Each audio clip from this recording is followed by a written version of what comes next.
नमस्कार मंडळी. तर फायनली आज संध्याकाळी गौराई येणार आहेत आणि गौराई म्हटलं की दिवसभर सगळी क्लिनिंगची कामं करावी लागतात आणि सगळी क्लिनिंग करायची म्हटलं की असा अवतार होऊन जातो. दुपारी म्हातारीची केस आलती आणि आम्ही ती घेतल्याशिवाय राहणार आहे का?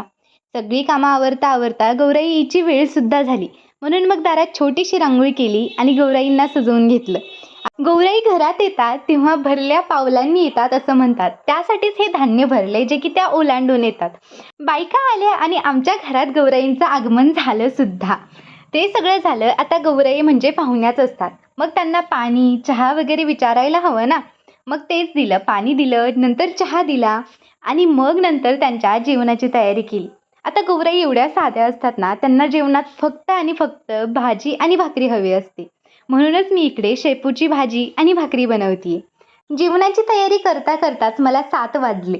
अजून तर त्या बसवायच्या बाकी होता आणि डेकोरेशन सुद्धा माझं काहीच झालं नव्हतं. हे सगळं बाजूला राहू दिलं आणि म्हटलं पहिलं नैवेद्य दाखवून घेऊया. म्हणूनच इकडे भाजी आणि भाकरी देवीला नैवेद्य दाखवायला घेते. यानंतर आम्ही काय काय सजावट केली, कशा गौराई बसवल्या हे तुम्हाला उद्याच्या व्लॉगमध्ये समजेल. त्यामुळे उद्याचा व्लॉग नक्की बघा. बाय. भेटूया पुढच्या व्लॉगमध्ये.